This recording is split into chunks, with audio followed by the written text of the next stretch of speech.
Welcome to the SAG-AFTRA Foundation's Conversations at Home. I'm Chris Ryan from the Ringers The Watch podcast. The SAG-AFTRA Foundation has a COVID-19 relief fund to support SAG-AFTRA performers who are in urgent need as this pandemic continues. Since March of 2020, the foundation has given over $6.1 million in aid to 6,500 performers and families facing extreme hardship. If you are a SAG-AFTRA member and you need help, please ask. And if you are able to help support our community and this crucial effort, please give. Information can be found in the description of this video. Now it is my pleasure to introduce Myha'la, Herrold, Marisa, Abela, Lawtey, and David Jonsson from industry. Hey guys, what's up? Hi! Myha'la, it's great to see you again. Yes, so nice to see you too, dude. I've been looking forward to this. This is the first time I've worn a collar since March, so I'm really dolling myself up for you guys. It's such a pleasure to be here to talk to you. This is one of my favorite shows of the year. It's one of the shows I've most enjoyed talking and thinking about. It was so nice at the end of 2020 just to have this in my life. So thank you so much for making it off the top.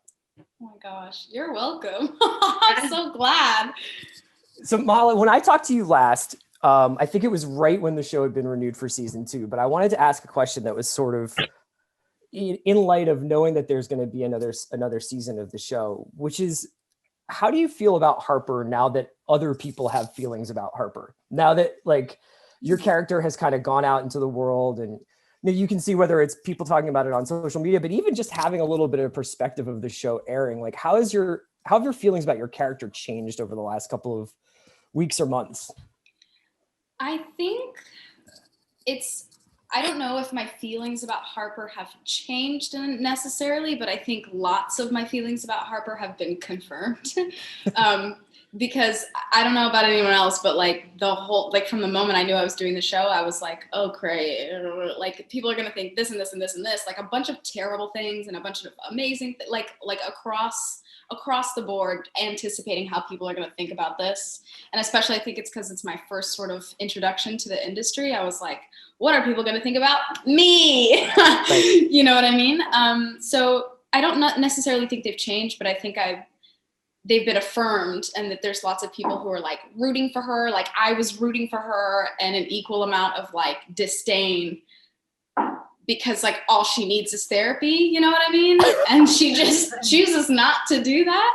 But I'm looking forward to how my feelings about her and our audience's feelings about our characters evolve as we move into the second season, because there's just so many possibilities. And I mean, I'm just excited to learn more about these people that I've grown to love so much.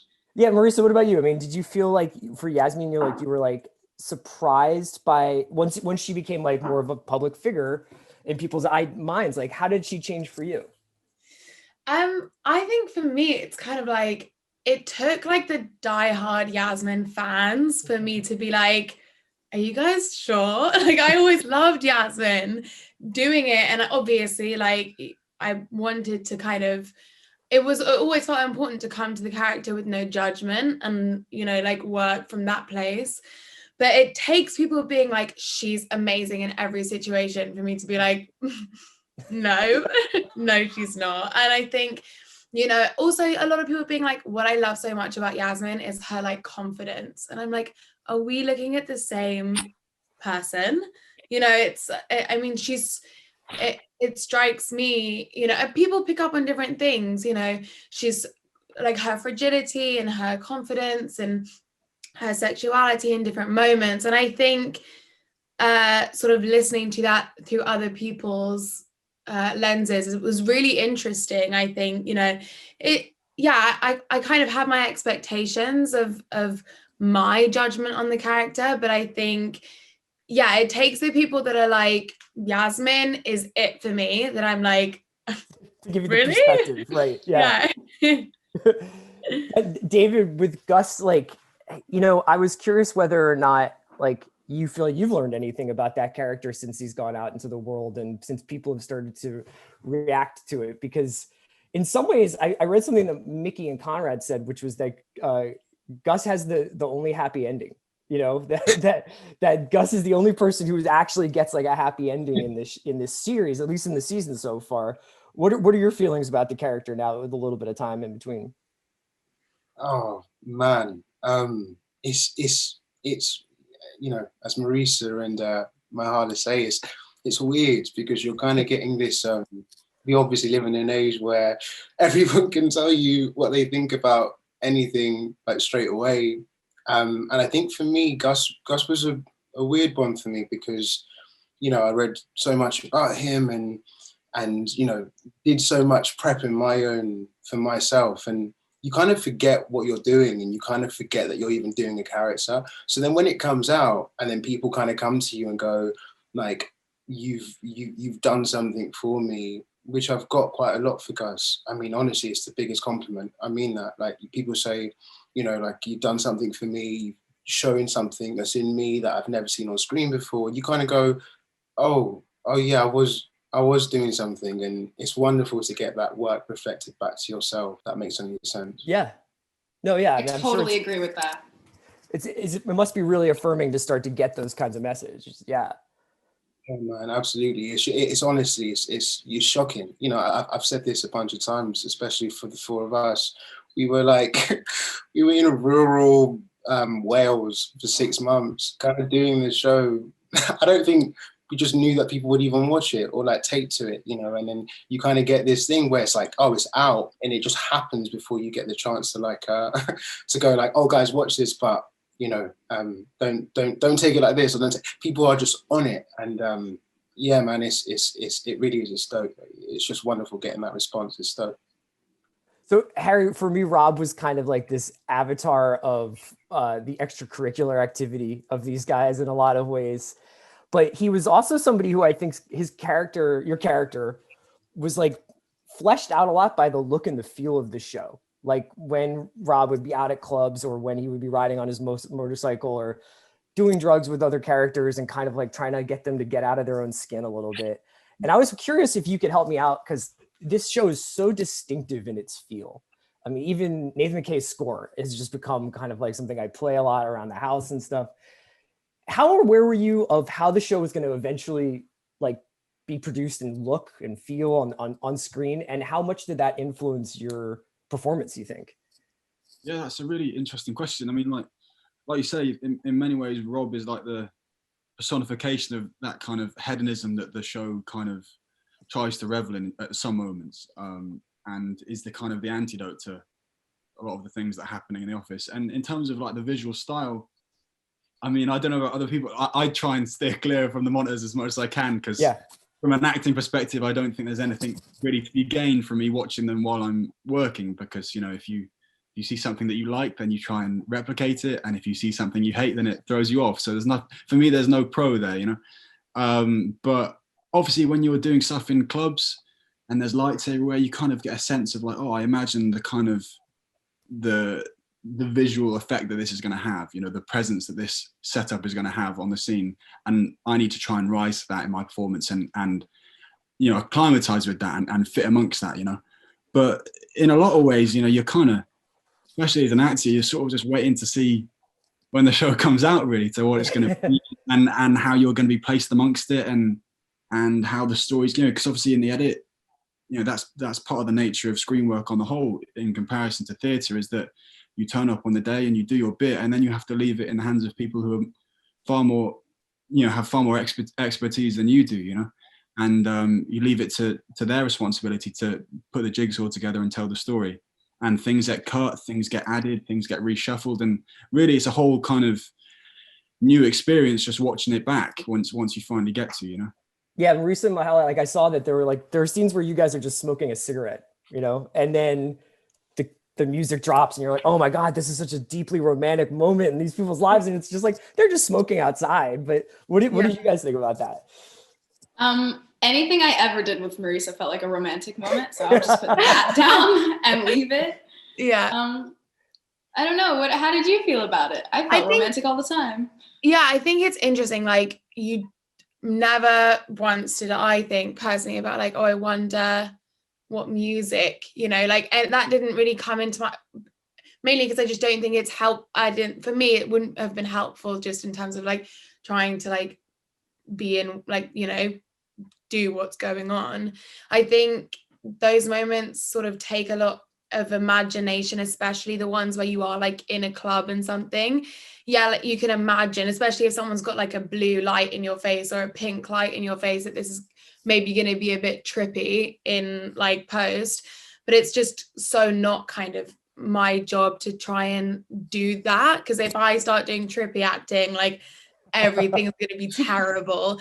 And also what you have to remember is that, like, especially in these scenes that, you know, with like Robert dancing in the club, or the scene in episode 7 where like Yasmine's dancing at her own party, not only are you not thinking about what music's going to be in post, there's no music, period. Sure. Like there's no music because they add that in at the end. So really what you're thinking is like, this is so embarrassing, please make it end. Or at least that's what I was thinking when I was doing my like lap dance for both Seb and Robert in episode 7. And they've got a room full of essays and my colleagues being like, complete silence. I mean, it's like it's those scenes I find really difficult, and they're kind of the most rewarding to watch back, because you're like, oh wow, like, you know, obviously there's so much else going on, and you know, it's changed so much. Those intimate moments, like Myha'la says, outside where we're smoking a cigarette and chatting, like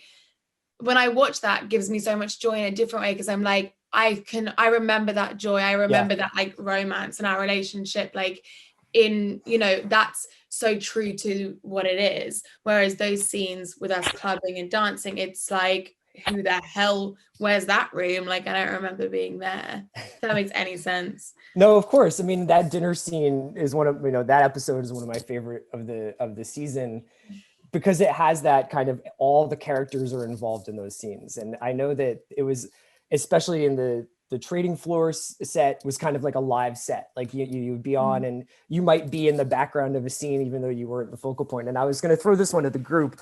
What was some of your favorite moments to film or to be a part of that you weren't necessarily the focal point of? You know, I was watching back over a couple of scenes throughout the season, and the moment when Eric comes up to Gus and takes the phone away from him, there's like 4 or 5 of you all watching in different shots there. I was wondering if you recall any of those moments that you thought where you were like, oh my God, the hair on my arm is standing up, this is so amazing, or something. One that pops to mind straight away, actually, and I think it's for that same reason that you described, where there's every now and then there's moments where things freeze in the show, and there's just a kaleidoscope of different reactions, and they're all centered around this one kind of focal point. And I remember when we shot, towards the end of shooting, when we shot Greg running into the glass. Oh yeah. Yeah. And it's just like, I think it's such an original, you know, novel kind of demise of a character to write it in that way, because on the page you think like, how is this going to work? You know, how will this kind of read dramatically? But then he does it, and Ben Lloyd Hughes is so fantastic in it that it just completely works. There's something so, I mean, it's so like literal. This guy's literally like running himself into a wall, and he's having like a midlife crisis, and it goes from, you know, I watched that episode with some friends, and like you see the first time they laugh, the second time they kind of don't know what to think, and then the third time it's not funny at all, like, anymore. Yeah. And that's exactly what it felt like on the day. And you've got all these people around this room who all go on that exact kind of step-by-step journey with it, and I just think it's really interesting and unique, you know. Part of what I thought was which links into what Harry's saying and your question as well, is that we were just so privileged to have all the actors that we did, because it felt like everyone just knew everyone knew their story, man. Like, they knew the story and they knew their story. So, and obviously when we were working on the trading floor and many other places, they would keep us. So, I mean, there were some weeks where we wouldn't do like our own scenes, but we'd just come in just to be background, like, and that was wicked, you know. But what the best part of that was, is that you saw people illustrate their own arc, if that makes sense. Like, you saw people just do stuff that would mean that in the next scene they've already they've connected the link that wasn't otherwise there. So you're constantly being hit with things that you didn't even know was in the script, or you didn't even know existed, but in Ben's mind it did. Yeah. and it totally made sense, and it was wicked. So yeah, it was pretty cool. And I felt as well like it also alleviated a lot of the pressure from, I remember like one of the first shoot days I ever had was the scene where we're all in episode 1, we're all in the auditorium, and Sarah and Eric are giving the speech of like, look to your left, look to your right, you might not, you don't know who's going to make it. And I would still at that point was like, you know, how am I going to do this show? Like, you know, this is a big responsibility and quite scary. And I was, you know, with these guys, and I remember was sort of sitting down and watching Priyanka and Ken, 2 incredibly talented, experienced actors, really riff off each other and like, you know, really go for it. And I was just like, oh, I feel better. Because, you know, it's not just us, it's them and people like this who are so good at what they do. And we just got to sit back and enjoy that. And I think it was kind of like a masterclass for all of us. And for me, it was one of the moments that I was like, oh, I've just got to have fun. Like, I've just got to have fun because like, that's what they're doing. And it's so good. I had a very similar moment. I wasn't background, but it was like me and Ken, and he was like coming in to ask me a question, and I was just supposed to be on the desk. And his first line was something like, did you speak to Phelim or something? And he's coming from like very far in the back of the trading floor, and they're like, okay, action. And then, you know, he's coming down, and then you hear Ken scream, there's blood in the water, like, so loud, like not a part of the scene. And I was like, oh, and then I was like, okay, well, what's my lines? But it was moments like that where I was like, oh, Ken is just doing some stuff all the time. And I was like, oh, that gives me like confidence to have freedom to try things and that was a moment in which I, as Harper, was like, that was a memory of hers, of him coming on the floor and screaming, there's blood in the water, which was not in the script, but it was like a character building thing. So every time that happened, like Wyndham yelling at Kenny about the article about what's her name leaving the thing. Kenny, are you going to do anything productive? Like all Harper heard was Kenny, and she's like, there's a memory there. So those moments, like it's so nice to hear people say, we noticed you guys in the background the whole time, because while we were doing it, we were like, damn, I got to be on this desk all day. I don't even get to say no lines. But actually, like, you know, that really enriched the show, made it feel like the ensemble that it is. Like everyone is always there. Something is always happening with these people. And like that too was this whole dang thing was a masterclass, to be honest. Yeah. Such a privilege. Do you guys feel like getting to watch the show? Or I don't even know. Did all of you watch the show, or do you kind of like watch it in bits and pieces, or what's your relationship to the actual final product? Because some people don't like to watch themselves. All of us are like, who's gonna expose themselves first? That's fine, I'll do it. I watched the heck out of it. Yeah. I watched it so much. I totally appreciate and understand people being like, I don't want to watch myself because it's gonna feel such and such a way. But I was like, I have a great opportunity to learn something here, either by my successes or my failures. But we got to watch them in bits as screeners, like before the whole thing came out. Like I wanted to see some of the intimacy scenes and, you know, some things before, or like if we were doing press, we would say, okay, the press got first 4 episodes, so we saw the first 4 episodes. So we engaged with it, or at least I did, in like some of the earliest stages. And I remember like watching what I thought was the final cut, and then the first episode dropped and there was like music I'd never heard, and scenes are cut in a way I'd never seen. And I was struck by that as well. I felt like I was watching it all over again. And mostly it was Nathan's music, the scoring of the show, that like just smacked me in the face. It was so, and this goes back to that other conversation. It's like, you know, we don't know what it's going to sound like or feel like, but we know what our characters are feeling. So it was so awe-inspiring to hear what I was feeling in that moment, you know? So I don't know, I guess I felt like I was watching it all over again when it came out, and I for sure watched all of it. There was so much to see that I wasn't in. I got to watch my friends work. I was like, wow.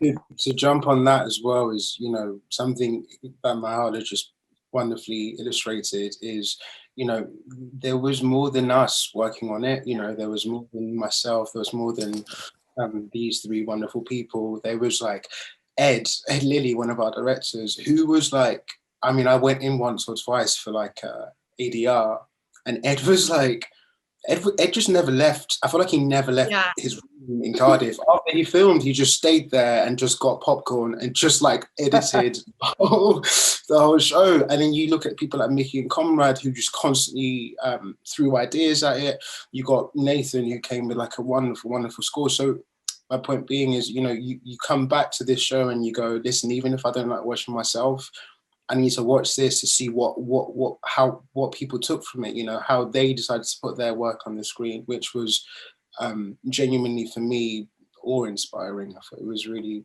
really wonderful.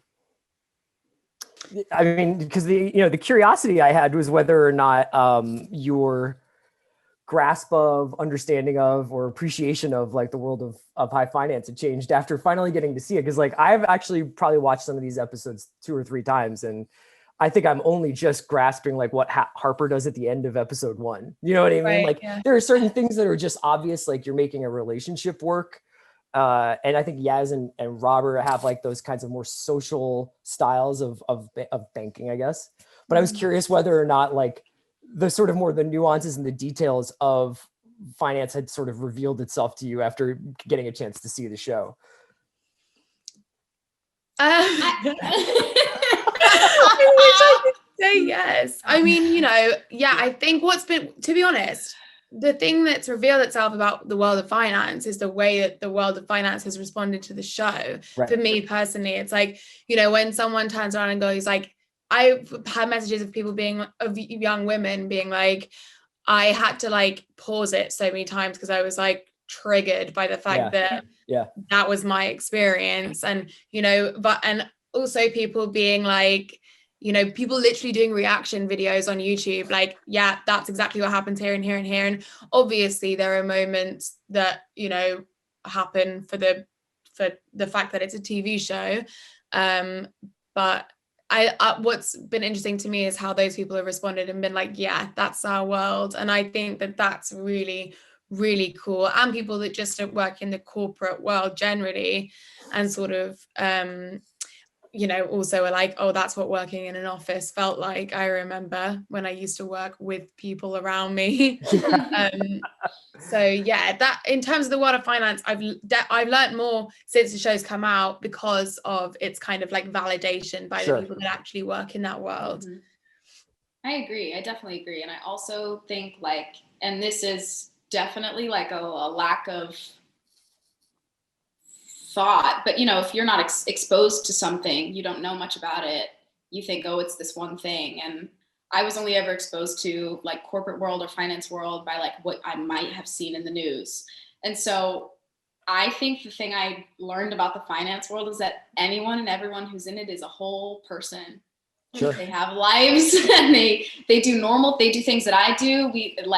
I can find parallels now that I would not have found before, being like, oh, a young person who's starting their career feeling these anxieties and this pressure, imposter syndrome, like all of those things. I can be like, these are things we can relate on, minus like millions of dollars. But like, you know, now I feel like I could like chat it up with the person in finance and be like, oh, how's your pitch deck coming? Or, you know, something like that. But I feel closer now, you know, they're not like figments of our imagination. And you guys imbued these characters with so much nuance and depth, and they were so well drawn, fully fleshed out people. So I just can't wait to see more of it in season 2. It's so great that you guys are going to be able to continue to explore the characters. I just wanted to thank you so much again for spending time with me today, and also for making the show. It's just one of my favorites. Oh, thank you so much. Thank you, Chris. That's so kind. So happy to be joined by Ken Leung, Freya, Mavor, Conor, MacNeill, and Will Tudor, who are the managers at Pierpoint, and also some of my favorite characters on Industry, a wonderful show that came out last year and was sort of an obsession for me and a bunch of my friends. We talked about it all the time on the Watch podcast. So it's a pleasure to see you guys. And I thought I would start the question with this because I was talking with the graduates group about this.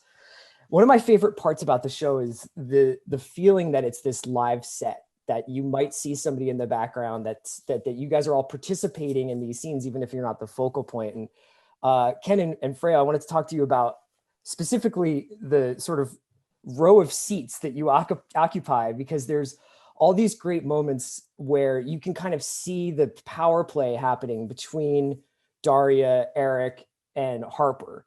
And I was wondering if you could just tell me a little bit about shooting those scenes and that kind of electricity that happens when there's this sort of depth of field and you're still participating in a scene, even if you're kind of further into the background, and what that was like. Well, I don't feel like it was, I think it probably looks a little different than it feels, because I think we all had just a ball being around each other. So it actually felt very loose on set. There are times when, we're asked to sort of improvise phone conversations and whatnot. And so I think because of that, we all maybe, on our off time would kind of think about things and read up on things. We had lots of financial newspapers that were props that we could kind of sink into to get balls rolling in our heads. So there was that. But especially when Lena was around, we had warm-ups that were just dancing, so it felt like a really casual, fun, loose group. I think maybe because of that, the scenes felt as electric as they did. Yeah, totally. I remember very distinctly, like the first time we all walked into that trading floor, which is like a big studio in Cardiff, and just the size of it, it seemed like this ginormous space. And by the end of 7 months of shooting in that space in Cardiff, I was like, could this be any smaller? This is like, because it had filled so much. That's with true. Our presence and our conversations and just the time that we spent there, like anywhere feels like inhabited. And I think, we literally spent 7 months in a box, pretending to, tweak on computers and have phone conversations. So it definitely felt lived in by Conor, is that Kenny's desk? Like, did you go to the same desk every day and just say like, well, punching the clock, here I am, We had, and everyone, even not just, not just the characters, like Kenny and Eric and stuff, everyone had their little bits. Like I had a little Irish flag on my desk. I had some things in my drawer that were like specific to Kenny. But even the SAs, that was how incredible the set production was. Like the SAs had their desks, that same SA came to that same desk and had their little character specific thing on that desk, and they kind of went all out with that. I think it's worth mentioning that some of the essays like ended up in relationships, didn't they? Like some essays get like together. It was pretty, at times. So like just like office romances sprung up out of this fake office. Anyway, and I think like to pick up from what Freya was saying before, it felt very much like, we were going to the same desk, but going to the same workplace every day. And there was a point where you were putting your suit on and you were walking into Pierpoint every day, and that was your office. And I think that really came across on screen. Yeah. Sorry to interrupt. No, go ahead, Will. Just kind of to reiterate, like the scale and the detail of this set really was so extraordinary. And as Freya said, walking in, you suddenly are in this different world. You're walking into essentially this warehouse, and then you go through these sort of seeing all these wooden walls, and then you step in and you are in this world.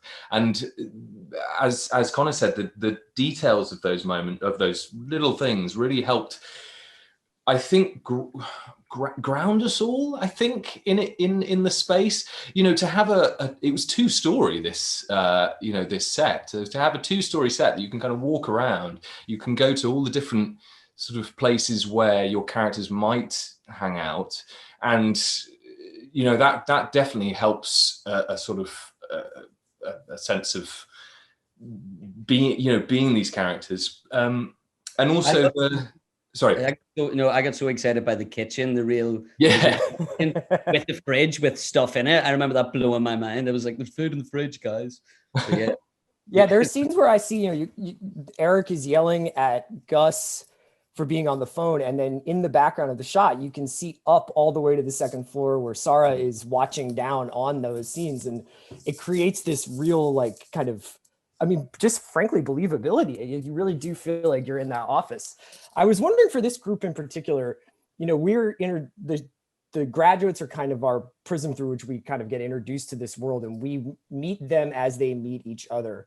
But I was curious whether this group here talked at all about what the relationships were like between each character for, you know, for Eric and Daria, for instance, or for Conor and they're like, do they know each other? What kind of relationships do they have? Because that's not necessarily on screen. We don't get to see, like, how do Eric and Daria feel about each other other than these moments through Harper, is basically what I'm saying. And did you guys talk much about, like, how these people felt about each other, what their backstories might have been with one another, other than what we get to see on screen? We did, yeah. Didn't we, Ken? I think we. I was like, I'm like, oh God. Oh, sorry. There's I know been a that pandemic in between, so my mind is Yeah. on tomorrow. Same. I think, I mean, isn't it mentioned that you used to be where Myha'la is, right? Yeah, totally. You know, we did a little bit, but I think since we had just met and this world is so kind of foreign to most of us, to me, certainly, speaking for myself, I feel like there was a kind of feeling out process, that it wasn't so intellectual, and you know, it's not a tutorial on finance. Sure. So it's about how we relate to each other, and being that we're new friends, that takes playing out. And so I think we let ourselves do that. That was more useful than talking about the specifics of a world that is foreign, you know, that we're just starting to learn about. I think also, yeah, totally. I absolutely agree. And I think it's also, there's something about, you know, when you come to a character, each person, an actor, is going to bring like their own world to what they imagine has happened. Right. So if I have one story, for instance, in my head, and, you know, Ken has a completely different one, it's interesting even to play with that. If I imagine there's been this whole history and it's one way, and he's imagining a whole history and it's a different way, and that secrecy allows a real, you know, a real kind of fizzle and something kind of, something slightly magic then to happen when you're both in a scene together, but with your own secrets, you know. I love all that pretentious stuff.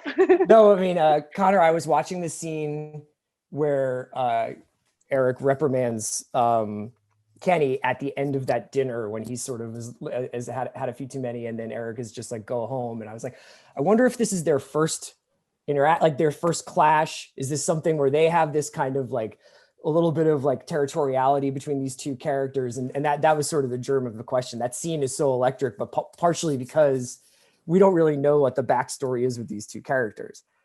I think, like, I mean, there's a part of me assumed, this is just my opinion, when you're doing the job that they all knew each other apart from the grads, you just assume that there is that relationship, so you kind of feign it a bit, I suppose. But with that scene in particular, we had a rehearsal day. And actually it was the first day, I think, where we all got to hang out together as a whole team of actors for a long period of time, where we were all together all day long, because you'd see each other in bits and starts. But that day, I think, helped a lot with that scene, was that we had spent so much time together. But me and you didn't really work on that, Ken, didn't we? Not before it, we just kind of did it. Yeah. Other than that one day, Yeah, I mean, it's a small moment. And so, I mean, I felt like the more we leave it for the day, the kind of better you know, anytime you get a chance to kind of surprise yourself, it is good. You know, it's more fun. So that, because that moment was so volatile, I think it was kind of impossible to plan and even rehearse. So I think we touched on it that day. that Conor's talking about. But most of it, we left it for the day.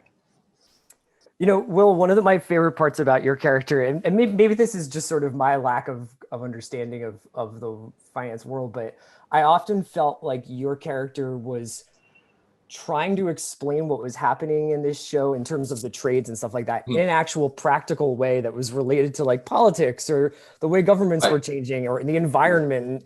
And everybody else is just like, this is about power and control. And you're like, well, it could also be about the, you know, this movement. It was an interesting discussion at the beginning, because I very much felt like the relationship of the strategist to the traders was one of, they're the grunts who are doing all the work, or all the sort of, you know, well, they've got to do it, but we're the ones who are, you know, actually sort of, we've got our ears to the floor kind of thing. And so I quite like the idea that he'd sort of walk around going, this is my house, and there are all these people who think it's their house, but it's not their house. You know, these people with all these... Exactly what I was thinking. Yeah. But kind of these enormous egos, and I think certainly I felt like for Theo that it was all rubbish, and I saw through it, I think. And so that was really interesting to kind of see how that worked. And in a way, that kind of helped that I didn't spend very long on the floor, actually, because that meant that I'd sort of be looking out over these guys and, you know, all of these dramas going on. And I'm just going, can someone please just do some work? And kind of, I mean, I tell you, there was a few scenes where, I mean, I remember doing one with Freya where we were having to talk about, we would talk about the chances of an Italian Brexit, I think is the scene. And they were like, oh, just improvise something at the beginning. And I was like, oh, okay. So yeah, improvise some strategy here. Good. Right, okay, I'll start with this. Right. Yeah. You know, Conor, I was reading an interview that Mickey and Conrad had done, and it was about, you know, they were talking a little bit about Kenny and how he'd probably been, this is a guy who's probably been bullied at school and never really got over it. And they also described him as maybe the true villain of the entire season. Weirdly, I guess I wasn't surprised to read that, but I was like, oh, I hadn't really thought about it in quite those terms. And, you know, now that people are starting to discuss the show in like a certain like, with the perspective of seeing the entire season, I was wondering if statements like that throw you off, or if that's like, did you know that? Did you see Kenny as that kind of character, or did you have a lot more empathy for this guy maybe than as seeing him as a villain? Yeah, I definitely didn't see him as a villain, but I also get where they're coming from, Sure. in that he is repeatedly awful. And he never, ever, even when he looks like he might fix it, he's awful again straight away then in the next moment. But certainly for me, in reading him, and why I found him so interesting is everything is based on his insecurities. And also taking someone who is working class, is poorer than the general person on the floor, doesn't have the same social education as them, and then putting them in an environment like this, where they're already an insecure person. And this toxic environment of the floor and Pierpoint creates this individual, and it doesn't excuse his behavior either, because his behavior is awful, but that's why I love their writing so much. I found it very complex. So I think that was slanderous to say that in GQ, that he's a villain. No, but I get it. I get where they're coming from. It sets you up for your redemption arc in season 2, you know? I mean, like, and I think on a basic level, he's really easy to hate. I've had a lot of people who've reached out to me being like, I absolutely hate you, but it's brilliant. I'm enjoying hating you, you know. So that's like, I suppose, where they were coming from. But yeah, I've heard more than one story of people who are in the industry, as in the financial industry, who have been Kenny, and they've actually been helped by watching this show, because they've experienced, they've done this, and they've kind of seen it, you know, through a sort of another eye, and it's really helped them. And I thought it was absolutely amazing. And it just, yeah, you like you say, it just shows the kind of the extraordinary, you know, the writing and testament to your performance as well, you know.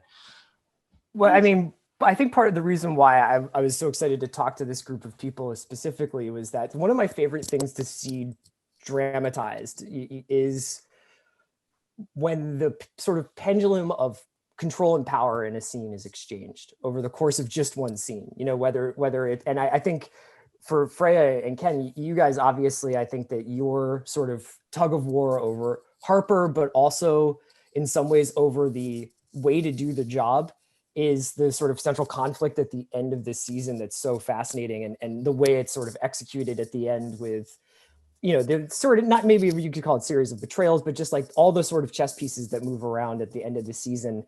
And looking back on it, watching the season and kind of, and seeing the reactions to it, what are some of the reactions that have surprised you, but also how have you found your feelings maybe changed about the way the end of the season kind of plays out? We can start with you, Freya.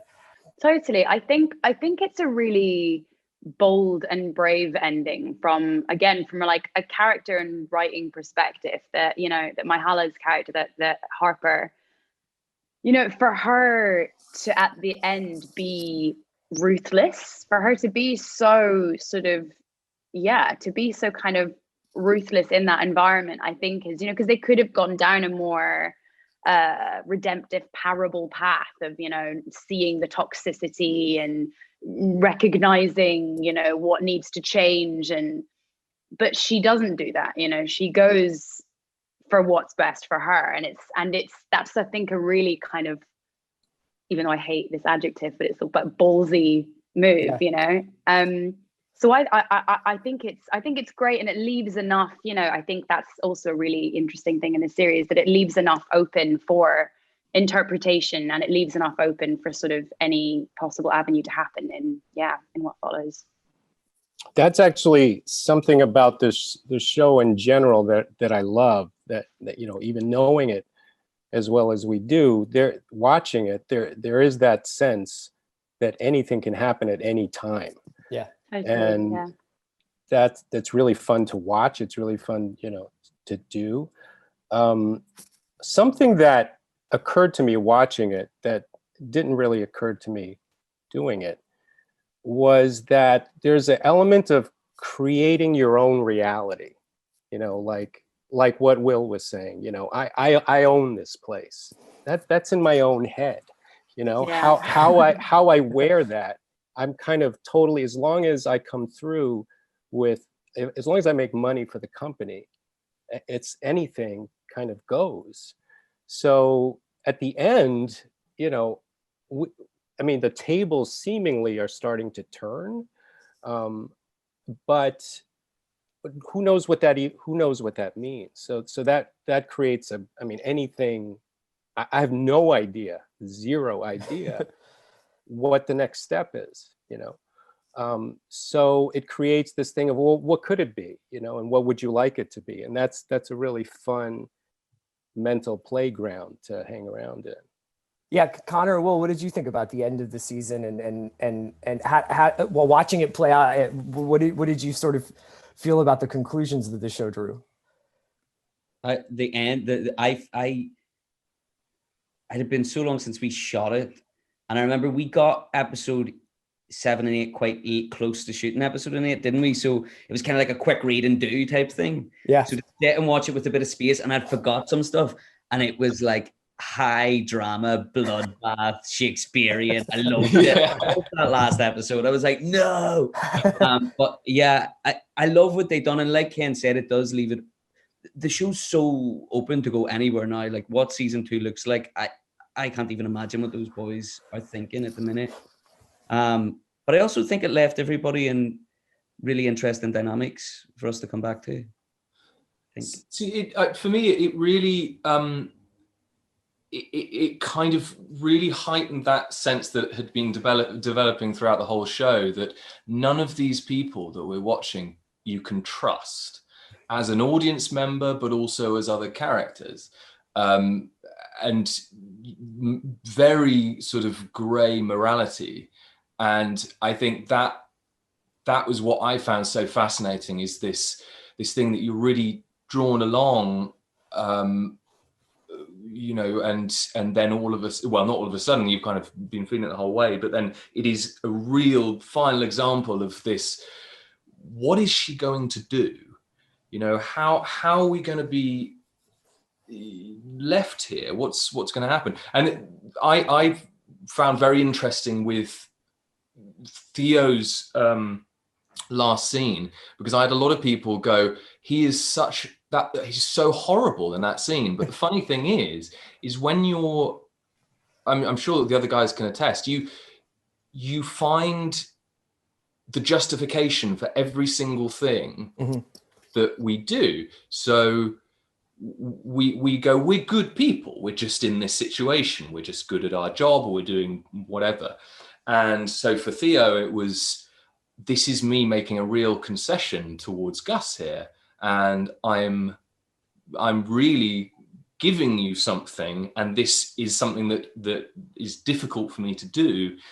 And so for me doing it, I found the justification and went, this is it, this is good, this is really good. Right. And so when he turns away, it's like, oh, okay. And then people watching it were like, oh, that's so nasty, it's so horrible. So it's amazing. I think, the characterization's so cool. A friend said something interesting, just you saying that reminded me of it. She said absolutely everything in this show, from on the floor to personal interactions, everything's a trade, everyth's a transaction. All of them are looking something back for what they've given. I thought that was really succinct way of putting it. It was cool. Yeah, I mean, I think that the themes of the show come out through the writing in so many different detailed ways. It was just such a rewarding experience. I want to thank you guys so much for giving me some of your time today. I know everybody appreciates it, and I can't wait to see season 2. So thank you so much. Thank you, Chris. Thank you. Cheers. Thank you.